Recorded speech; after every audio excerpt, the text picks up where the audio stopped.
The photograph fluttered to the marble floor like a wounded bird, its edges catching the amber light of the crystal chandelier above. In the suffocating silence of Meridian's most exclusive private dining room, the sound of glossy paper hitting polished stone seemed to echo like a gunshot. Marcus Aldridge, whose net worth could fund small countries, didn't even notice. His manicured fingers were too busy gesturing emphatically as he leaned across the mahogany table, his voice a calculated blend of charm and authority. "The Riverside District project will transform this city's skyline," he declared to the circle of investors, city council members, and development partners gathered around him. "We're not just building luxury condominiums, we're creating a legacy." But 18-year-old Elena Morales saw the photograph fall. She had been refilling water glasses with the practiced invisibility that comes with wearing a server's uniform in a room full of people who never really see you. Her dark eyes, inherited from her grandmother, along with an stubborn sense of justice, tracked the paper's descent. It landed face up near her scuffed black shoes, revealing an image that made her breath catch in her throat. The face staring back at her was unmistakably familiar, yet impossibly different.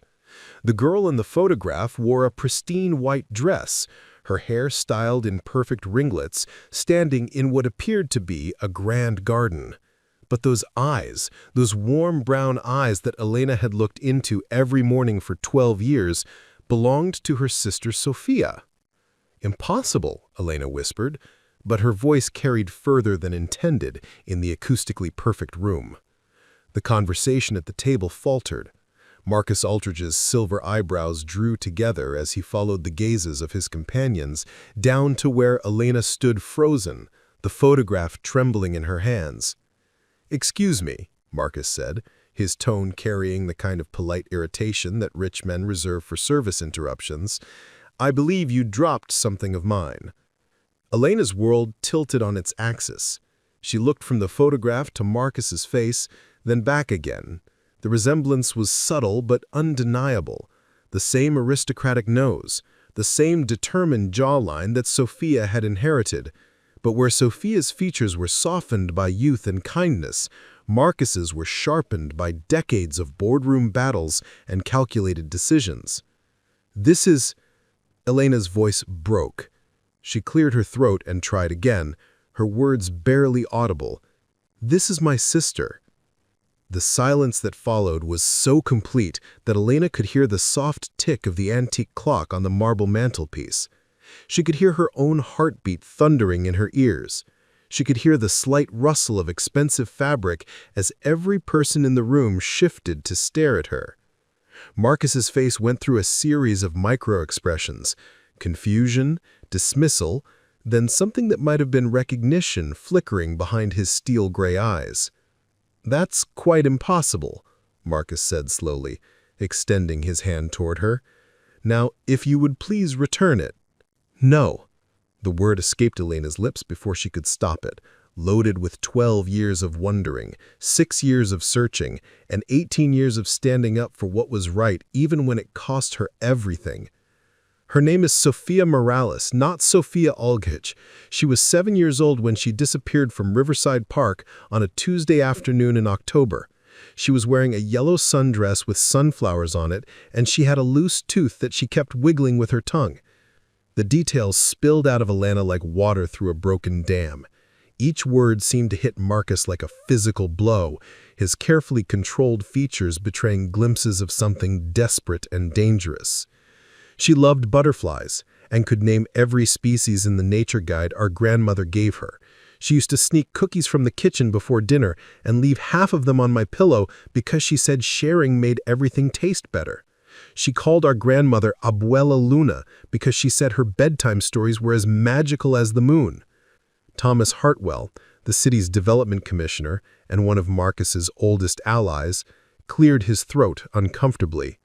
"Perhaps we should take a short recess. She has a birthmark, a small crescent moon on her left shoulder blade.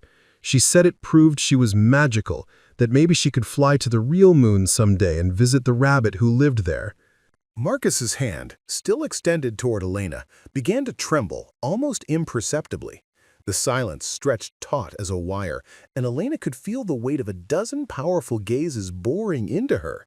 These were people who moved mountains with their influence, who shaped the destinies of thousands with their decisions. And she was just a girl who worked double shifts to help her grandmother pay rent on their one-bedroom apartment in the part of town these people's developments had marked for urban renewal. But she had something they didn't expect, the absolute certainty that comes from loving someone completely and losing them anyway. Dr. Margaret Chen, the city's chief medical examiner and the only woman at the table besides Elena, leaned forward with professional interest. "Young lady, you're making some very serious allegations. Missing children cases are—" "I know what they are," Elena interrupted, surprising herself with her boldness. "I've filed reports every year on the anniversary. Detective Martinez at the 5th Precinct knows my case number by heart. File number 2018 MC 4471. Sofia Elena Morales, missing since October 23, 2018. Last seen at 3:47 p.m. by the duck pond in Riverside Park." The photograph in her hands had grown warm from her grip, and she realized with a start that she was holding not just a picture, but possible proof of the greatest mystery of her life. The image showed a girl who looked exactly like Sophia would look now, 13 years old, her features more refined but unmistakably the same child who had vanished on that terrible autumn day. Marcus finally lowered his hand, his movements careful and controlled like a man walking on thin ice. "This is clearly a case of mistaken identity. My daughter has lived with me since birth. She attends the Whitmore Academy. She takes violin lessons. She's afraid of thunderstorms," she said quietly. "Even now, I bet. Sophia used to crawl into my bed every time it rained at night. She'd curl up like a little kitten and whisper stories about brave princesses until the storm passed." Something flickered across Marcus's face, surprise, recognition, or perhaps fear. Elena couldn't tell which, but she knew she had hit some kind of mark. The mahogany cable, which moments before had been the center of discussions about million-dollar developments in urban planning, now felt like the focal point of something much larger and more dangerous. Elena could sense the shifting dynamics in the room, the way the other diners glanced at each other with expressions that ranged from uncomfortable to calculating. James Morrison, whose construction company held contracts worth hundreds of millions with Aldridge Industries, shifted in his leather chair. "Marcus, perhaps we should discuss this privately." "There's nothing to discuss," Marcus said, his voice regaining some of its authoritative edge, but Elena noticed the slight sheen of perspiration on his forehead despite the perfectly climate-controlled room. "This is clearly a case of disturbed young woman who has confused my daughter with her missing sister. It's tragic, certainly, but—" "Then let me see her," Elena said, the words tumbling out before she could consider their implications. The request hung in the air like a challenge. Elena watched as Marcus's jaw tightened, as his knuckles whitened where they gripped the edge of the table. Around them, the city's most powerful figures suddenly found their wine glasses and dessert plates fascinating, unwilling to meet anyone's eyes. Elena thought of her grandmother, Rosa, who, at 74, still worked as a seamstress in their apartment's converted living room. Her arthritis-bent fingers guided fabric through her ancient sewing machine. Rosa had never stopped believing that Sophia would come home. Every night for 6 years, she had set 3 places at their small table, maintaining hope with a stubbornness that broke her heart a little more each day. "I know this sounds impossible," Elena continued, her voice softer now but no less determined. "I know how this looks, a waitress making crazy accusations in front of important people, but I also know my sister. And that girl in the photograph, that's Sophia. I don't know how or why, but that's my sister." The antique clock chimed 8 times, its bronze voice resonating through the tension-thick air. Outside the floor-to-ceiling windows, the city sparkled with evening lights, millions of people going about their ordinary lives, knowing that in this single room, the threads of 2 very different worlds were beginning to intertwine in ways that would change everything. Marcus stood slowly, his considerable height casting a shadow across the table. At 6'3", with silver-streaked hair and a presence that commanded attention in any boardroom, he was accustomed to being the most formidable person in any room. But facing this slight 18-year-old girl with fire in her dark eyes, he seemed, for just a moment, uncertain. Miss... He paused, clearly struggling whether to acknowledge her as a person worth knowing by name. Morales, Elena Morales. Miss Morales, I understand that losing a sibling is traumatic. I sympathize with your family's pain. But what you're suggesting is not only impossible, it's... He seemed to search for the right word. Dangerous. Dangerous for you, dangerous for my daughter, and dangerous for everyone involved. The warning in his voice was subtle, but unmistakable. Elena felt a chill run down her spine, but she also felt something else. The same fierce protectiveness that had made her step between Sophia and playground bullies. The same determination that had driven her to work 3 part-time jobs to help support their family after Sophia disappeared and Rosa could barely function for months. "Are you threatening me, Mr. Aldridge?" The question seemed to surprise him. Perhaps he wasn't accustomed to having his carefully veiled warnings called out so directly. "I'm trying to protect you from making allegations that could ruin your life. False accusations against prominent citizens carry serious legal consequences." Dr. Chen cleared her throat delicately. "Perhaps there is a simple way to resolve this confusion. DNA testing could easily—" "Absolutely not," Marcus cut her off, his composure finally cracking enough to reveal the steel beneath his polished exterior. "I will not subject my daughter to invasive testing based on the delusions of a—" He caught himself, but not quite quickly enough. "Based on the what of a what?" Elena asked quietly. "Were you going to say, based on the delusions of some poor girl from the wrong side of town? Because that's what this really is about, isn't it? You think, because I wear this uniform, because I live in Riverside, because my grandmother doesn't speak perfect English, that I don't matter enough to tell the truth?" The accusation hung in the air like a sword. Elena realized she had crossed a line from which there might be no return, but she also realized she didn't care. 6 years of wondering, 6 years of watching her grandmother's hope slowly transform into resigned grief, 6 years of carrying the weight of being the sister who came home. It had all led to this moment. Marcus's face had hardened into the expression of a man who had built an empire through calculated ruthlessness. "Miss Morales, I'm going to give you one opportunity to walk away from this fantasy. Return the photograph, finish your shift, and never speak of this again. In return, I'll forget this conversation ever happened." "And if I don't?"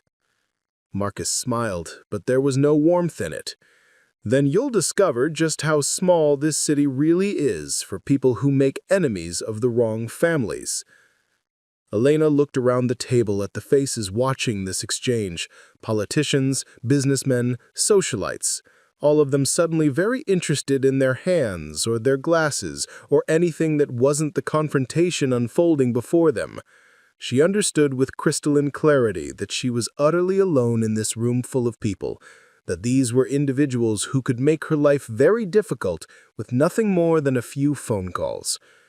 But she also understood something else. The photograph in her hands wasn't just evidence of Sophia's possible survival. It was proof that the most powerful man in the city had something to hide.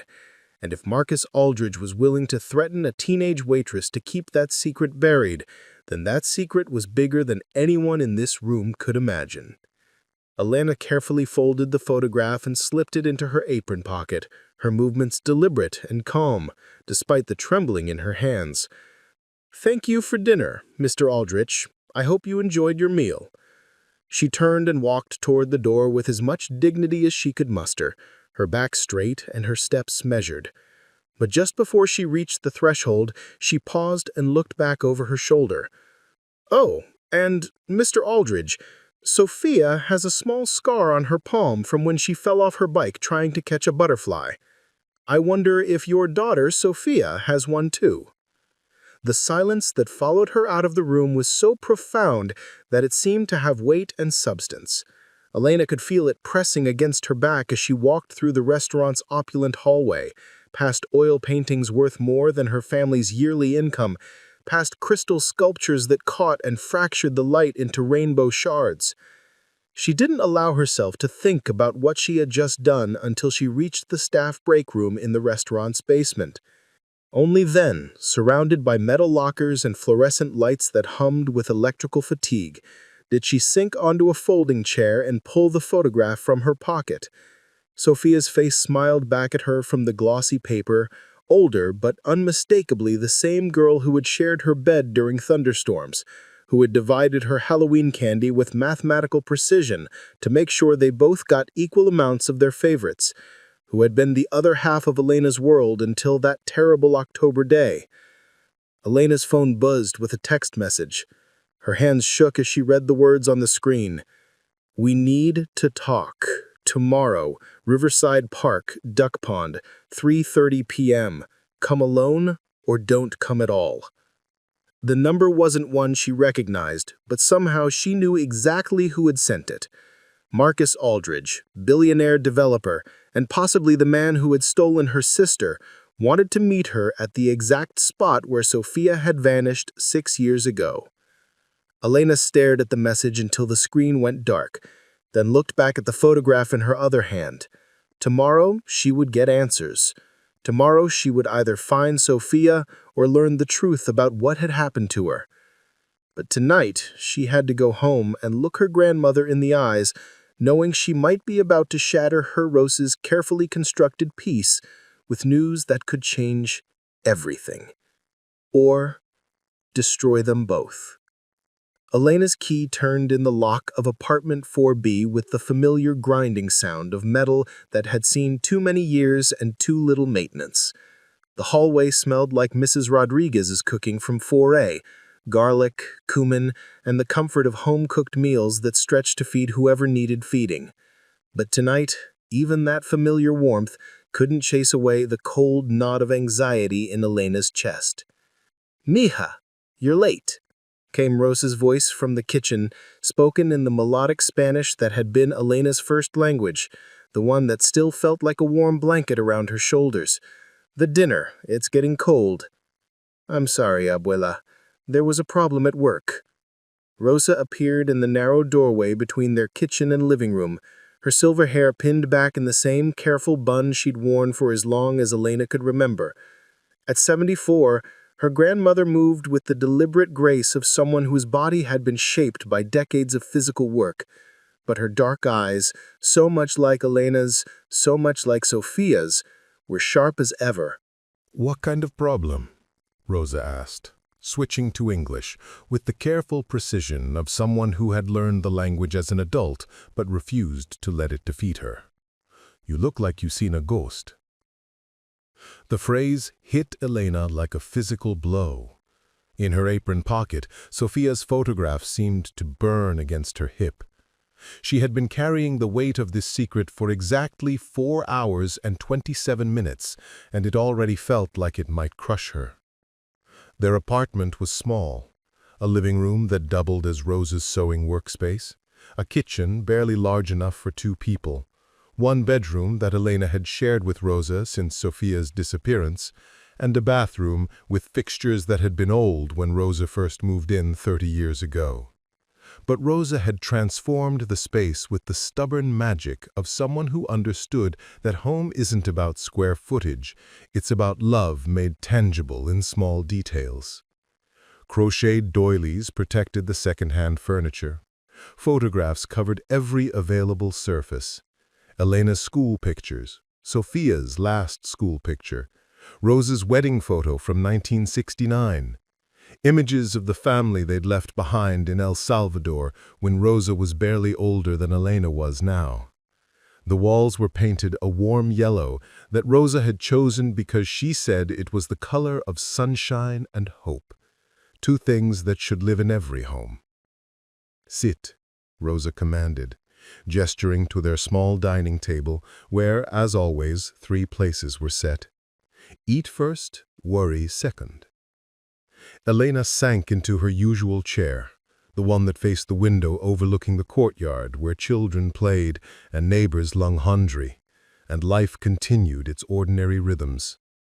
Sophia's chair sat empty across from her, its cushion still bearing the slight depression from a girl who had been gone for 6 years, but whose absence was still felt as a presence. Rosa ladled rice and beans onto Elena's plate, adding a piece of chicken that Elena knew her grandmother had probably saved from her own portion. Money was always tight, always had been. Rosa's seamstress work brought in enough to cover rent and basic necessities. Elena's 3 part-time jobs covered food and utilities, but there was never anything left over for extras, for emergencies, for the kind of security that money could provide. "You remember Mrs. Patterson from Tusi?" Rosa asked, settling into her own chair with the careful movements of someone whose arthritis was particularly troublesome today. "She brought me fabric today. Says her daughter is getting married, wants a special dress, something about authentic craftsmanship and supporting local artisans." Elena smiled, despite her inner turmoil. Mrs. Patterson was a well-meaning white woman who had recently discovered the concept of ethical consumption and now made a point of seeking out what she called authentic cultural experiences. Rosa tolerated these customers with the patient grace of someone who had learned to find dignity in any honest work. "That's good, abuela. The extra money will help." "Sí, but that's not why I tell you." Rosa set down her fork and fixed Elena with the look that had seen through every childhood lie and teenage rebellion. "She asks me about you. Says she has a son, works in computers, makes good money. Maybe he would like to meet a nice girl." "Abuela, I know. You say you're not ready, that you have too much responsibility. But mija, you're 18. You should be thinking about your future, about college, about Sophia." The words fell between them like stones dropped into still water. Rosa's face tightened almost imperceptibly, the way it always did when Elena brought up their shared ghost. They had developed an unspoken agreement over the years. Rosa maintained hope through small rituals like setting 3 places at dinner, and Elena protected that hope by not voicing her growing certainty that Sophia was never coming home. "Elena. She's alive, abuela." The photograph felt like it was radiating heat through her pocket. She reached for it, then stopped. Once she showed Rosa the image, there would be no taking back this moment. Her grandmother had built a fragile peace over the past 6 years, learning to smile again, to enjoy small pleasures, to function despite the Sophia-shaped hole in their lives. Was Elena prepared to shatter that peace with hope that might prove to be another dead end? "Mija, we've talked about this. The counselor at the community center, she explained about grief, about the different stages." "I saw her tonight." Rosa went very still. In the silence, she could hear the upstairs neighbor's television, Mrs. Rodriguez's laughter echoing through thin walls, the distant sounds of traffic on the street below. Normal sounds of normal life continuing obliviously while their world tilted on its axis. "So who?" Elena pulled the photograph from her pocket and placed it carefully on the table between them, next to the salt shaker that had been a wedding gift to Rosa 55 years ago. "Dios mío. Elena, where did you get this?" The man who dropped it, he's Marcus Aldridge. You know, the developer who has been buying up buildings in the neighborhood? He says the girl in the picture is his daughter, Sophia Aldridge. Rosa lifted the photograph with trembling fingers, holding it close to her face as if proximity could reveal additional truths. Elena watched her grandmother's expression cycle through disbelief, hope, recognition, and something that looked almost like fear. "This is Sophia," Rosa said finally, her voice barely audible. "This is my grandbaby. Look at her eyes, Elena. Look at her smile. This is Sophia, but older. She would be 13 now, abuela, exactly the age she looks in that picture." Rosa set the photograph down carefully, then clasped her hands together in her lap. Elena recognized the gesture. It was what her grandmother did when she was trying to hold herself together, trying to process information too overwhelming for easy acceptance. "Tell me everything," Rosa said, "from the beginning. Don't leave out anything." So Elena did. She told her grandmother about the dinner at Meridian, about Marcus Aldridge's reaction when she identified the girl in the photograph, about the way he had tried to dismiss her claims, and then threatened her when dismissal didn't work.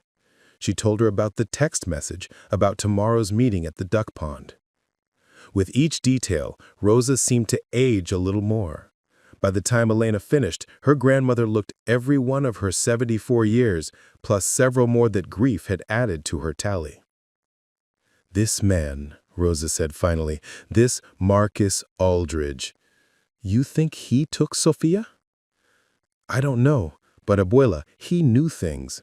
When I mentioned Sophia being afraid of storms, he got this look on his face like I had hit him. And when Dr. Chen suggested DNA testing, he shut it down immediately. Why would he do that if he had nothing to hide?" Rosa pushed her untouched dinner around her plate, her mind clearly working through possibilities that seemed impossible just hours ago. "Elena, if this is true, if Sophia is alive, if this man has kept her all these years, this is dangerous. Men like Marcus Aldridge, they don't become powerful by being kind. They become powerful by doing whatever they must to protect their interests. I know it's dangerous, but Abuela, what if it's really her? What if Sophia has been alive all this time, living as someone else's daughter, maybe not even remembering who she really is? How can we not try to find out the truth?" Rosa stood up abruptly, began clearing the table with movements that were too quick, too agitated. Elena recognized this behavior too. It was what her grandmother did when her emotions were too big for their small apartment, when she needed to move to keep from exploding. "Do you want to know what I think happened that day?" Rosa asked, her back to Elena as she ran water in the sink. "I think someone saw a beautiful little girl playing alone and they decided they wanted her. I think they took her, not for ransom, not for anything evil, but because they thought they could give her a better life than we could." Elena felt the words like a punch to her stomach. "Abuela, that's not—" "Look around, mija. Look at this small apartment, at the second-hand furniture and the carefully mended clothes hanging on the back of chairs. We love her, yes, but love doesn't pay for college. Love doesn't open doors in this world. So you think whoever took her did her a favor?" Rosa turned around, and Elena was shocked to see tears streaming down her grandmother's cheeks. "No, mija, I think they destroyed our family and probably hers too, but I also think that if Sophia has been living as this man's daughter for 6 years, if she goes to good schools and has nice clothes and opportunities we could never give her, Elena, what gives us the right to destroy her life again?" The question hung on the air like smoke. Elena stared at her grandmother, feeling the ground shift beneath her feet. She had expected Rosa to be overjoyed, to immediately demand they go to the police, to move heaven and earth to get Sophia back. She hadn't expected this complicated moral calculus about what might be best for Sophia versus what they wanted for themselves. "She's our family," Elena said quietly. "She belongs with us." "Does she? After 6 years? Elena, she was 7 when she disappeared. She's 13 now. More than half her life has been spent as Sophia Aldridge. Her friends, her school, her memories, everything she knows about herself is probably built around that identity. Even if we could prove she's Sofia Morales, what would we be giving her back? And what would we be taking away?" Elena felt something crumble inside her chest. "I can't believe you're saying this." "I'm saying this because I love Sophia more than I love my own pain," Rosa said, wiping her eyes with the back of her hand. "I'm saying this because sometimes loving someone means wanting what's best for them, even if it breaks your heart." The two women stared at each other across their small kitchen, 6 years of shared grief and hope and endurance suddenly complicated by the possibility that their prayers might actually have been answered in the most unexpected way possible. Elena's phone buzzed on the table. Another message from the unknown number. "Bring the photograph. Come alone. We can discuss this reasonably." "Look," Elena said, showing the text to Rosa. "He wants to meet, wants to discuss this. Maybe he's not the monster I thought he was. Maybe he's just a father trying to protect his daughter. Or maybe he's a man with resources trying to clean up a problem before it becomes a scandal," Rosa replied. "Elena, promise me something. Promise me you won't go to this meeting alone." "He said to come alone, or not at all." "Then maybe not at all is the right answer." Elena looked at the photographs still lying on their table, Sophia's face smiling up at them from a life they had never been part of. The girl in the picture looked happy, healthy, loved. She was wearing clothes that probably cost more than Elena made in a month, standing in a garden that looked like something from a magazine. But she also looked like Sophia, not just physically, but in some ineffable way that went beyond features and coloring.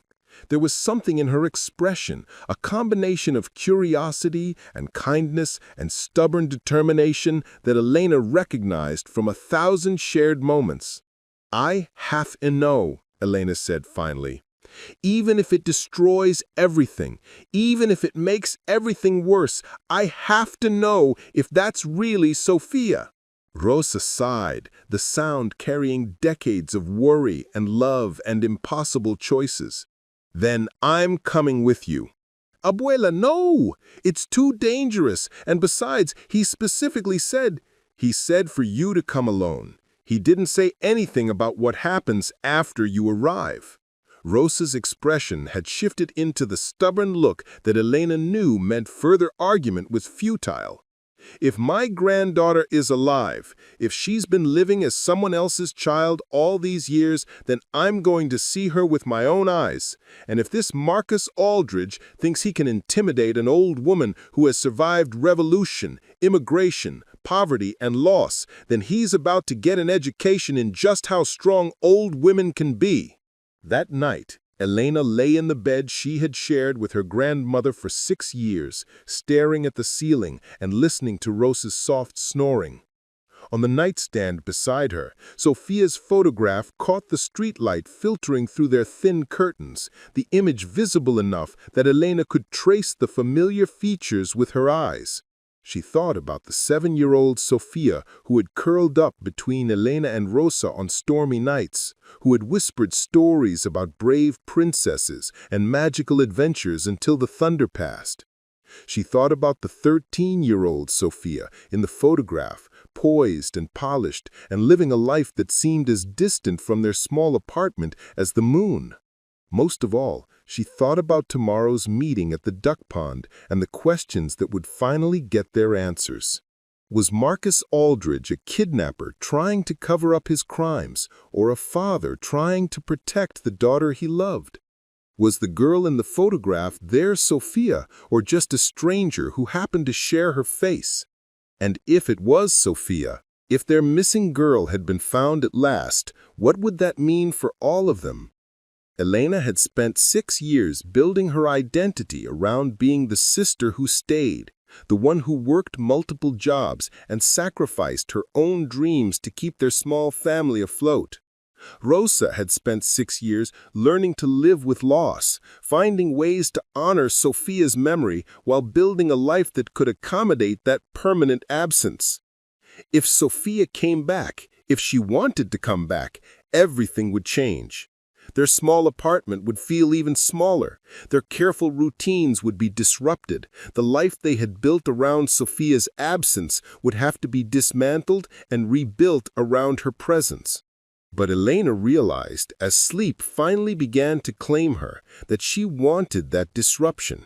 She wanted the chaos and complications that would come with Sophia's return. She wanted to give up her role as the responsible one, the grown-up one, the one who carried everyone else's burdens. She wanted to be someone's big sister again, instead of someone's surrogate daughter and sole source of support. Tomorrow, she would learn whether that was possible. Tomorrow, at the duck pond where Sophia had vanished 6 years ago, Elena would finally get the answers that had been haunting her family for more than half a decade. The last thing she saw before falling asleep was Sophia's face in the photograph, smiling with the confidence of a girl who had been loved and protected and given every advantage life could offer. It should have made Elena happy to see Sophia looking so well cared for. Instead, it broke her heart all over again.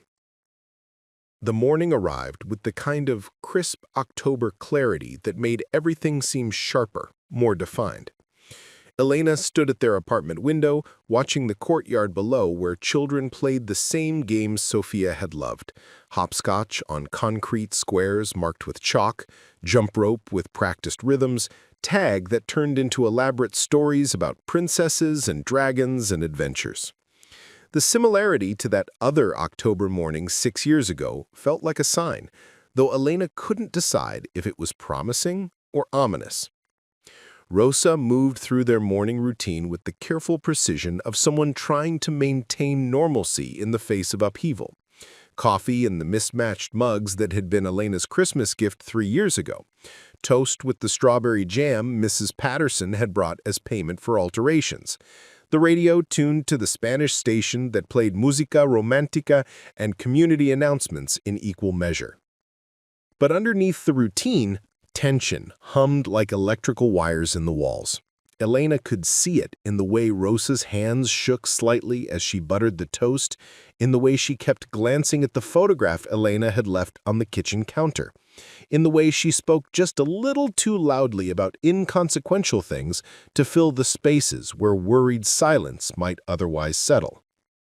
Mrs. Chan from downstairs, she mentioned her nephew is looking for English tutoring. He pays $15 an hour. Maybe you could... Abuela. Elena set down her coffee mug, the ceramic clicking against the table with finality. We need to talk about what happens today. Rosa's hands stilled in her lap. Sí, mija. If this goes badly, if Marcus Aldridge decides we're a threat to his family, he could make our lives very difficult. He has connections with the police, with city officials, with landlords. He could get us evicted, get me fired from my jobs, make it impossible for us to survive in this city. I know. And if it goes well, if we find out that Sophia really is Sophia...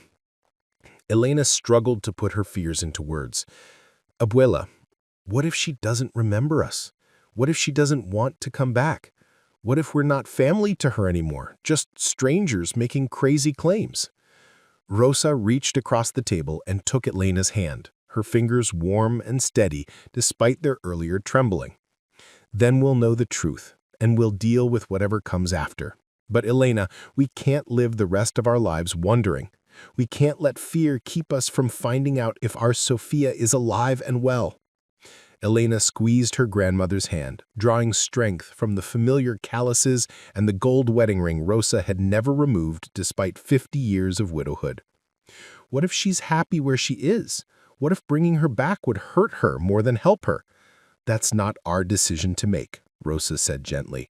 If Sophia is alive, if she's been living as someone else's daughter, then she deserves to know who she really is. She deserves to know that she has a family who never stopped loving her, who never stopped looking for her.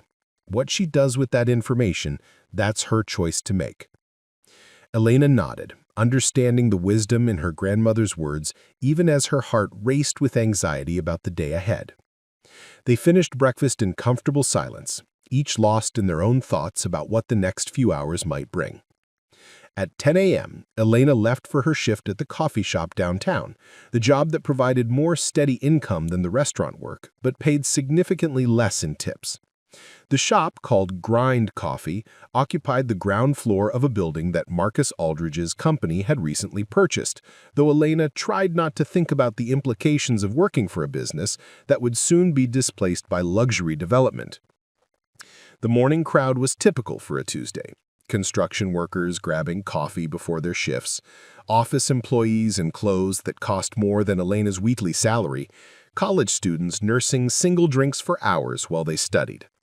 Elena moved through the familiar motions of grinding, brewing, and serving, but her mind was entirely focused on the afternoon ahead. "Elena, you okay today?" asked Marcus, not the billionaire, but her 23-year-old co-worker, whose parents had given him the same name as half the boys in their generation. This Marcus had kind eyes and student loan debt, and a tendency to cover for Elena when she needed to leave early for family emergencies. "You seem distracted." "Just tired," I lied, forcing a smile as I handed a cappuccino to a customer who didn't bother to say thank you. But Marcus knew her well enough to recognize the deflection. During a brief lull between customers, he cornered her by the espresso machine. "Look, I know we're not supposed to get personal at work, but you've been checking your phone every 30 seconds all morning. If something's wrong, if you need to leave early." "Actually," Elena said, surprised by her own decision, "I do need to leave early today." "Around 2:30? "Done. But Elena, whatever's going on, be careful, okay? You've got that look people get when they're about to do something that might change everything." Elena spent her lunch break walking through downtown, trying to calm her nerves and organize her thoughts. The city looked different somehow, as if the revelation about Sophia had shifted her perspective on everything. Buildings she had passed hundreds of times now seemed to tell stories about power and money and the invisible lines that separated people like her from people like Marcus Aldridge. She found herself standing in front of the Aldridge Industries building, a gleaming tower of glass and steel that rose 43 stories into the afternoon sky. Somewhere in that building, Marcus Aldridge was probably sitting in an office that cost more to furnish than Elena's family spent on rent in 5 years. Somewhere in this city, a girl who might be Sophia was living a life that Elena could barely imagine. At 2:15, Elena's phone buzzed with a text from Rosa. "I'm taking the bus to the park. We'll arrive at 3:45. Don't do anything dangerous until I get there." Elena smiled despite her anxiety. Her grandmother had always had an uncanny ability to show up exactly when she was needed most, whether that was with soup when Elena was sick, advice when she was confused, or backup when she was facing something too big to handle alone. The bus ride to Riverside Park took 27 minutes, the same route Elena had taken countless times over the years to visit the place where Sophia had vanished. The park had changed in the 6 years since the disappearance. New playground equipment, updated landscaping, a memorial garden for children who had been lost to violence or accident, or simply the cruel randomness of the world. But the duck pond remained exactly the same. A perfect oval of dark water surrounded by oak trees that were just beginning to turn gold with autumn. Benches placed at regular intervals for parents watching their children, joggers taking a rest, elderly couples feeding bread to the ducks, despite posted signs asking them not to. Elena arrived at 3:25, 5 minutes before the appointed time. She chose a bench with a clear view of the pond and the surrounding area, positioning herself so she could see anyone approaching from any direction. The photograph of Sophia felt warm in her pocket, tangible proof that this meeting was really happening. At 2:30, a black car with tinted windows pulled up to the park's main entrance. Elena watched as Marcus Aldridge stepped out, followed by a woman she didn't recognize. Tall, blonde, wearing clothes that screamed expensive attorney. They walked toward the duck pond with the purposeful stride of people accustomed to being in control of any situation. But as they drew closer, Elena noticed something that surprised her. Marcus looked tired, older than he had seemed the night before. The confidence that characterized his every movement at the restaurant was still there, but underneath it was something that looked almost like vulnerability. "Miss Morales," Marcus said as he reached her bench, "thank you for coming." Elena stood, suddenly aware of how different she looked in her coffee shop uniform compared to the server outfit from the night before. "Mr. Aldridge?" "This is my attorney, Sarah Wellington. I hope you don't mind that I brought legal counsel." Elena looked at the blonde woman, whose smile was polite but didn't reach her eyes. "I don't mind. Should I have brought a lawyer too?" "That won't be necessary. We're hoping to resolve this matter amicably without involving additional parties. The phrasing sent a chill down Elena's spine. Additional parties like the police, you mean? Marcus held up a hand. Please, let's sit. We have a lot to discuss. They arranged themselves on the bench, Elena on one end, Marcus on the other, Wellington standing slightly behind him like a well-dressed guard. The duck pond stretched before them, its surface broken by the occasional ripple as waterfowl moved beneath the surface. This is where she disappeared. Sophia was feeding the ducks with our neighbor's little boy. He went to chase a butterfly, and when he turned around, she was gone. No one heard anything, no one saw anything unusual. One moment she was there, the next she wasn't. Marcus stared at the water, his expression unreadable. I can't imagine how devastating that must have been for your family. Can you? Elena pulled the photograph from her pocket and placed it on the bench between them. Because I think you can imagine it perfectly. I think you know exactly what happened that day. Wellington stepped forward. Mr. Aldridge, I strongly advise— It's all right, Sarah. Marcus picked up the photograph, handling it with the careful reverence of someone holding something precious. You want to know the truth, Miss Morales. I want to know what happened to my sister. Marcus was quiet for so long that Elena began to wonder if he was going to answer at all. Around them, the park continued its afternoon rhythms. Children playing, joggers passing, the distant sound of traffic on the streets beyond the trees. Normal life continuing while Elena's world balanced on the edge of revelation. 6 years ago, Marcus said finally, my wife and I were going through a very difficult divorce. Rebecca was, he struggled for words, unstable. She had been struggling with addiction, with mental health issues that she refused to address. Our custody arrangement was supposed to be supervised visits only, but Rebecca had convinced a sympathetic judge to grant her unsupervised time with Sophia. Elena's breath caught. Your daughter's name is really Sophia? Her name is Sophia Rose Aldridge. She was born in this city at Presbyterian Hospital on March 15, 2011. I have all the documentation to prove it. Elena felt the ground shifting beneath her feet. But the photograph, she looks exactly like Sophia. Children can look remarkably similar, especially when we want to see similarities, Wellington interjected. Grief can make us see connections that aren't really there. Show me the birth certificate. Show me hospital records, school enrollment, anything that proves Sophia Aldridge existed before October 23, 2018. Marcus and Wellington exchanged a look that Elena couldn't interpret. That's not possible, Marcus said carefully. Why not? Because most of those records were destroyed in a fire at the storage facility where my attorney kept my divorce documents.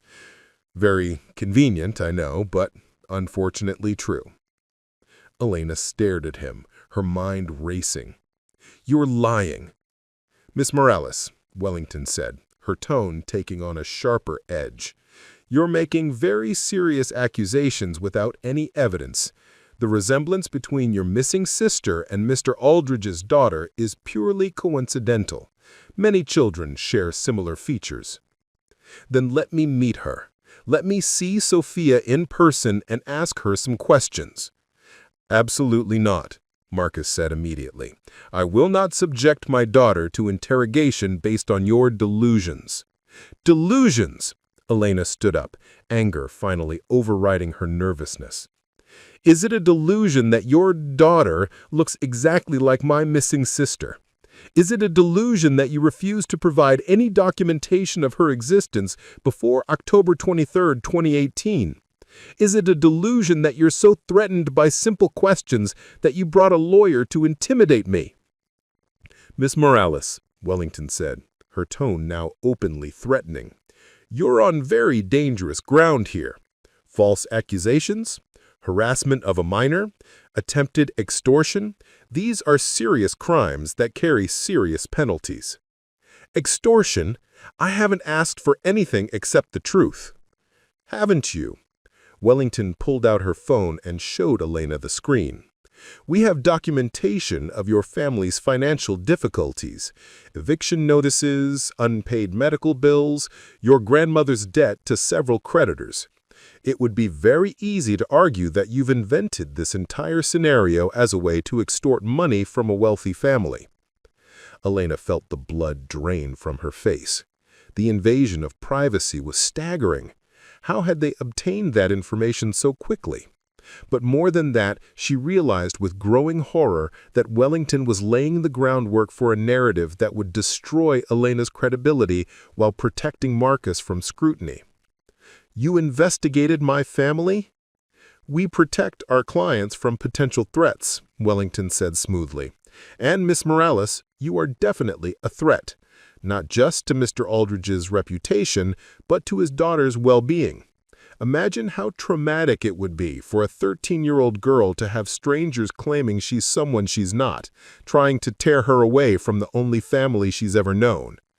The only family she's ever known because you stole her from her real family.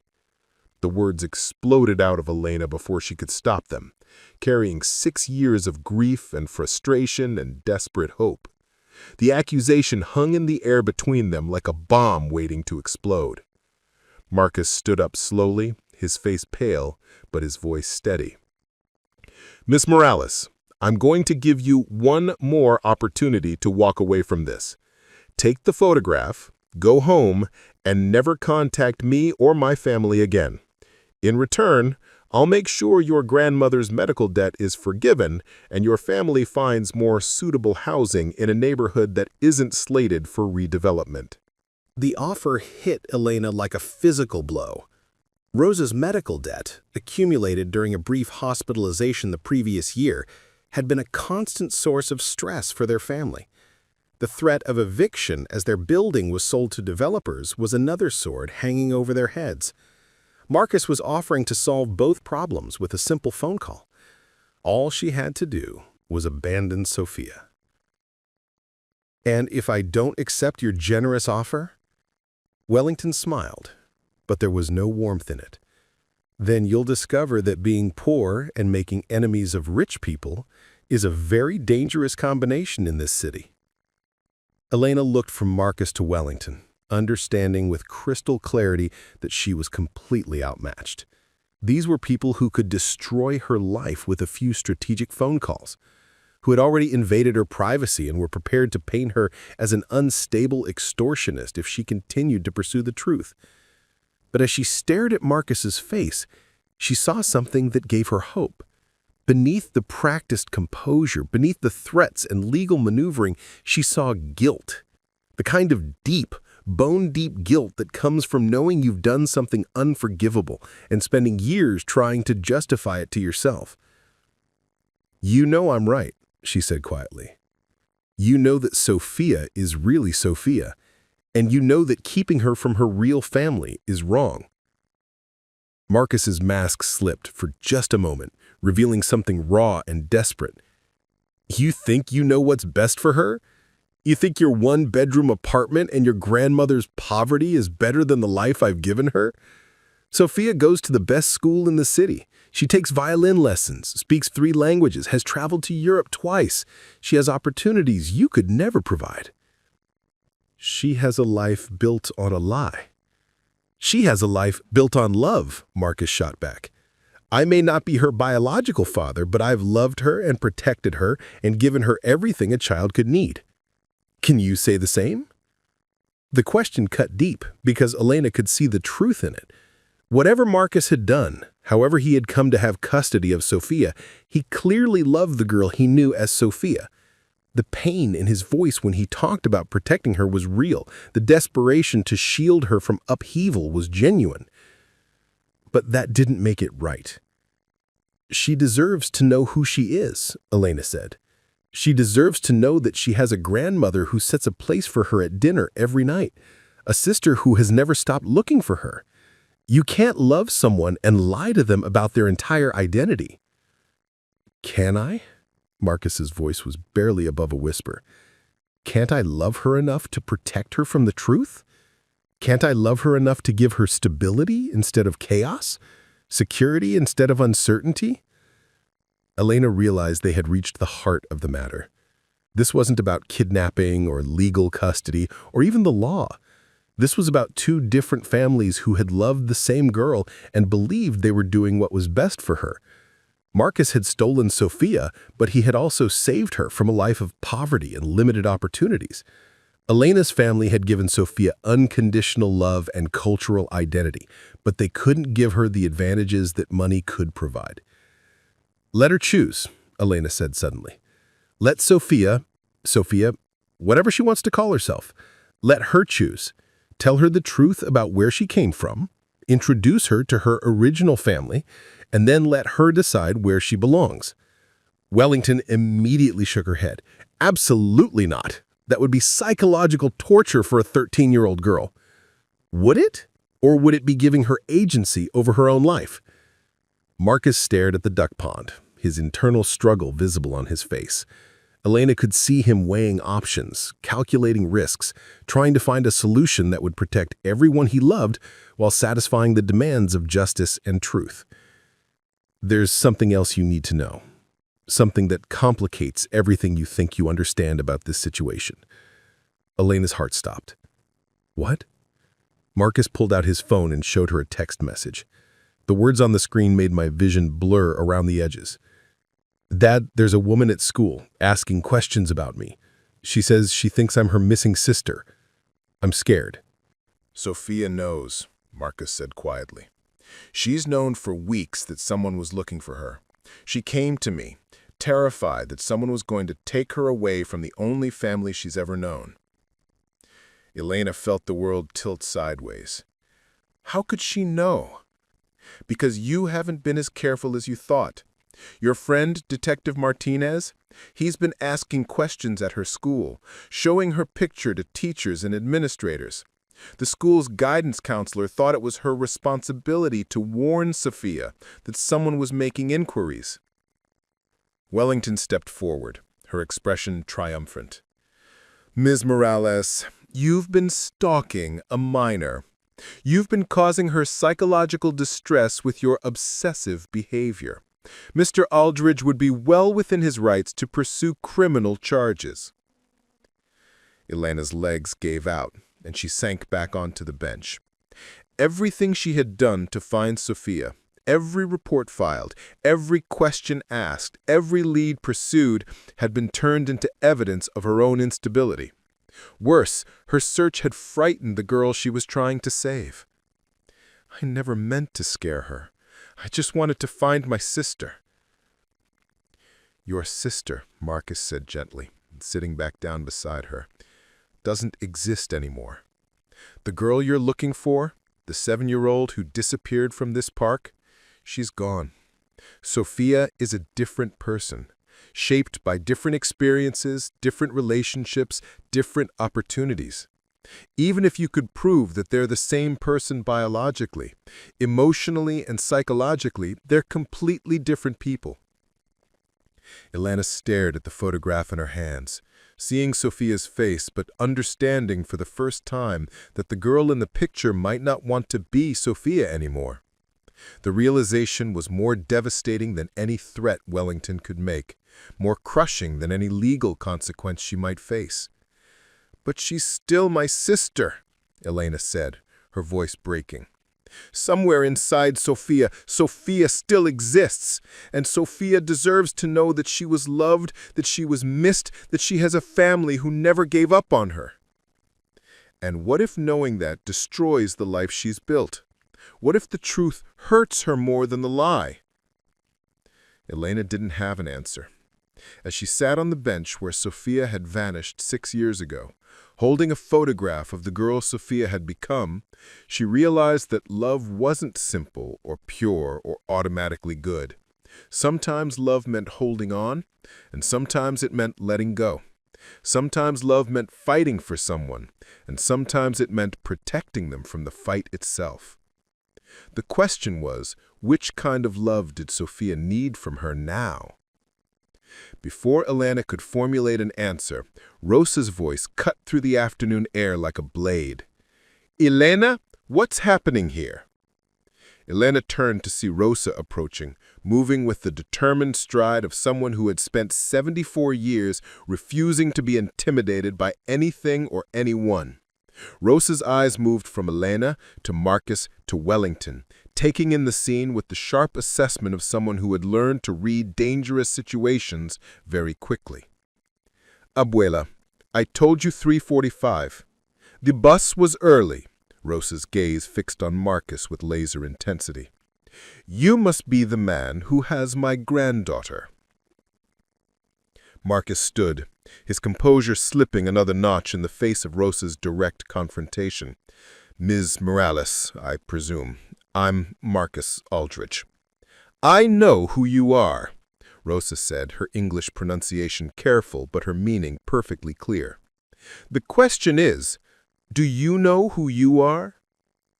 Wellington stepped forward, clearly intending to take control of the conversation, but Rosa held up a hand that somehow commanded immediate silence.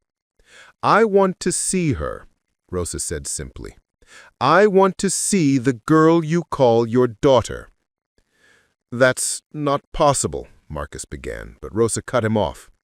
"6 years ago, my granddaughter vanished from this place. 6 years I have prayed every night that she was safe, that whoever took her was at least treating her with kindness. But I also prayed that someday she would come home." Rosa reached into her purse and pulled out a small object that made Elena's breath catch.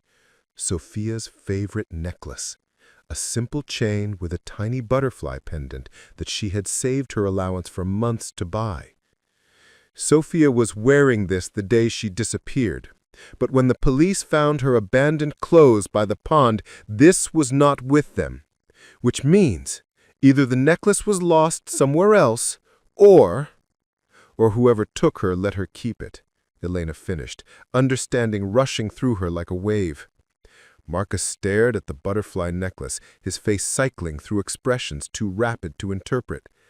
How do I know your daughter still has it?" Rosa smiled, but there was steel beneath the warmth.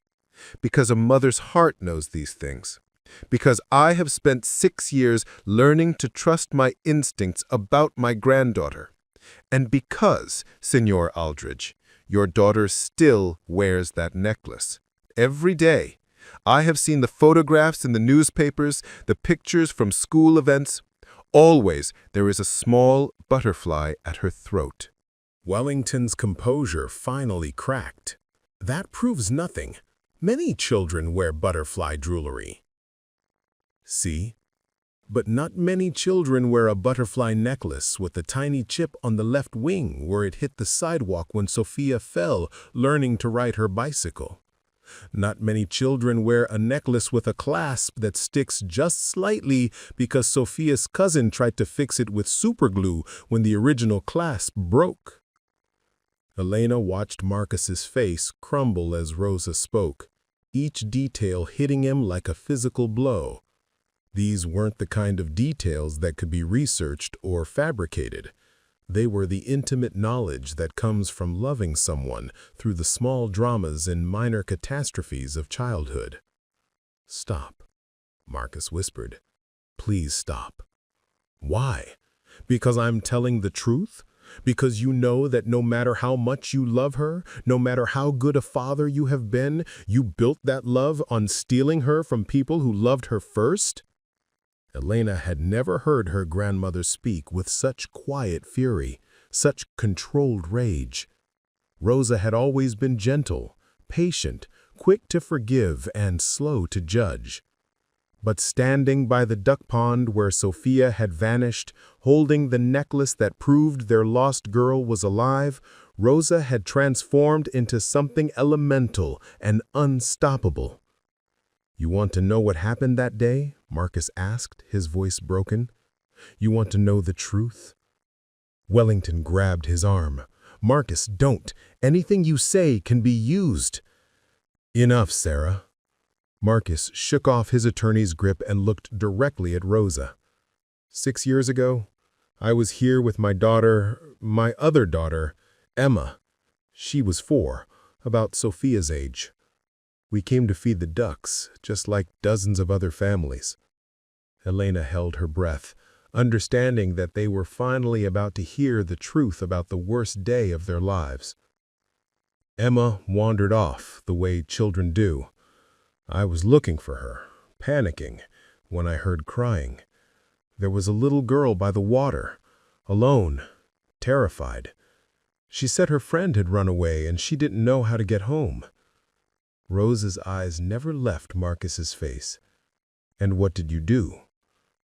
"I tried to help her find her friend, her family, anyone who might be looking for her. But the park was emptying out. It was getting late, getting cold. She was so small, so scared. She said her name was Sophia and she kept asking for her abuela Luna." Elena's vision blurred. Sophia had been lost and frightened, calling for Rosa, and instead of her family finding her, a stranger had appeared instead. I should have taken her to the police immediately. I should have reported finding a lost child. But Sophia was hypothermic, shivering uncontrollably. I took her to my car to warm her up while I called for help, and she fell asleep in the back seat. And then, Rosa's voice was barely audible. Marcus looked at his hands. And then my wife called. Rebecca had taken Emma, kidnapped her, really. She was high, driving erratically, threatening to disappear with Emma if I didn't agree to her custody demands. I had to choose between helping a lost little girl and saving my own daughter. Elena felt the pieces clicking into place with horrible clarity. "So you chose Emma?" "I chose Emma. I drove straight to the police station where Rebecca was being arrested, and by the time I got Emma back safely, it was almost midnight. Sophia was still asleep in my car, and I realized that if I brought her to the police then, there would be questions about why I had waited so long, why I had driven across the city with someone else's child." Wellington was shaking her head frantically, but Marcus seemed unable to stop the confession now that it had begun. "I told myself I would take her to the police in the morning. That one night wouldn't matter. But when Sophia woke, she was confused, disoriented. She didn't remember her last name or her address.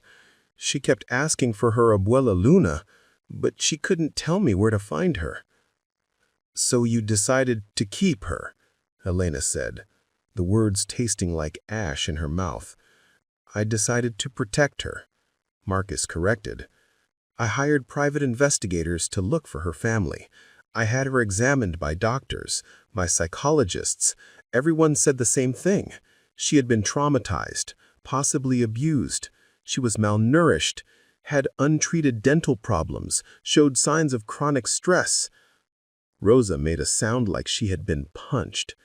Elena reached for her grandmother's hand, understanding the implication. Their family's poverty, their inability to provide the best of everything had been interpreted as neglect by people who measured love in dollars. The investigators couldn't find any missing person reports that matched her description. No family had reported her missing. No one seemed to be looking for her. I started to believe that maybe she had been abandoned, that maybe I was giving her a better life than she would have had otherwise. "You never filed a missing person report for yourself. You never told the police you had found her." "No, because by then, she was calling me Daddy. By then, she had started to feel like my daughter. By then, I loved her." The admission hung in the air like a challenge. Elena could see the truth of it in Marcus's face. He did love Sophia, loved her with the desperate intensity of someone who had lost one child and been determined never to lose another. "But you knew it was wrong," Rosa said. "You knew she belonged to someone else." "I knew it was complicated. I knew that loving her meant I had to make impossible choices. So I chose to give her stability, education, opportunities. I chose to protect her from ever feeling lost or abandoned again." Elena stood up, pacing to the edge of the pond and back, her mind reeling with the implications of Marcus's story. If he was telling the truth, if Sophia really had been alone and lost when he found her, then his decision to keep her wasn't simple kidnapping. It was more complicated, more morally ambiguous. But it was still wrong. "You should have tried harder to find us," Elena said. "You should have kept looking until you found her real family." Should I have? Even when all the evidence suggested that family had abandoned her? The question hit Elena like a slap. She thought about that terrible October day, about the chaos and confusion after Sophia's disappearance. The police had been slow to respond, dismissive of concerns about a missing Hispanic child from a poor neighborhood. The investigation had been perfunctory, focused more on whether Sophia had simply wandered off than on the possibility that she had been taken. If Marcus had tried to contact the police about finding a lost child, would they have connected her to Elena's family? Or would bureaucratic incompetence and systemic bias have resulted in Sophia falling through the cracks anyway? "The point is," Wellington interjected, clearly trying to regain control of the conversation, "that regardless of the circumstances 6 years ago, Sophia is now legally and emotionally Mr. Aldridge's daughter. She has no memory of her previous life, no attachment to her biological family. Attempting to disrupt her current situation would be harmful to everyone involved." Rosa stepped forward, the butterfly necklace still clutched in her hand. "Then let her decide. Tell Sophia the truth about where she came from. Show her this necklace. Let her meet Elena and me. If she truly belongs with you, if she's truly happier as Sophia Aldridge than she would be as Sofia Morales, then she'll choose to stay. But if some part of her remembers, if some part of her has been waiting to come home, and if the truth destroys her, if learning about her past traumatizes her all over again, then we'll help her heal," Elena said simply. "All of us, together, because that's what families do. They help each other through the hard things." Marcus looked from Elena to Rosa, then back at the photograph still lying on the bench between them.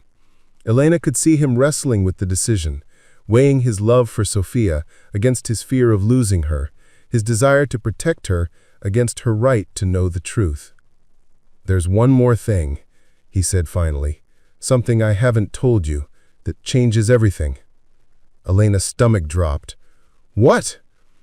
Marcus pulled out his phone and showed them a text message from a contact labeled Sophia. "Dad, I've been having dreams about a place with yellow walls and butterflies and a lady who sings in Spanish. I know you think I don't remember anything from before, but I do. I remember some things, and I think I want to remember more." The message was timestamped just 2 hours ago. Elena stared at the screen, her heart racing. Sophia remembered.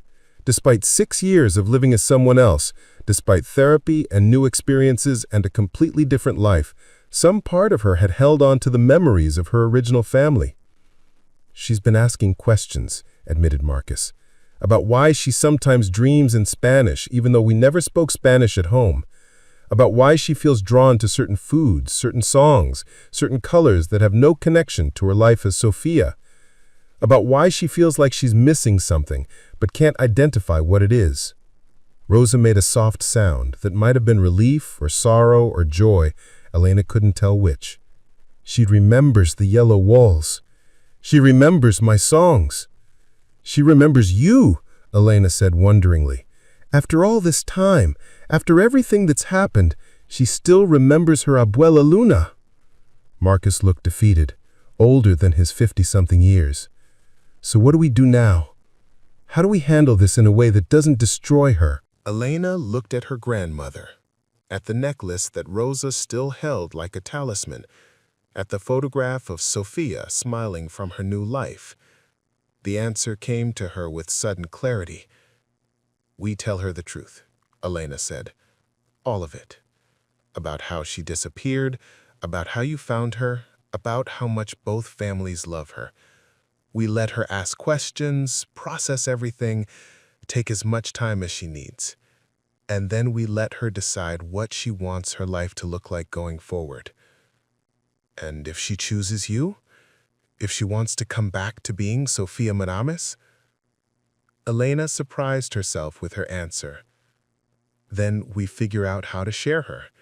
Because you're right, you have been a good father to her. You've given her things we couldn't. And she's going to need all of us if she's going to heal from this and build a life that feels authentic to who she really is. Marcus stared at her. You would share custody with me after what I did?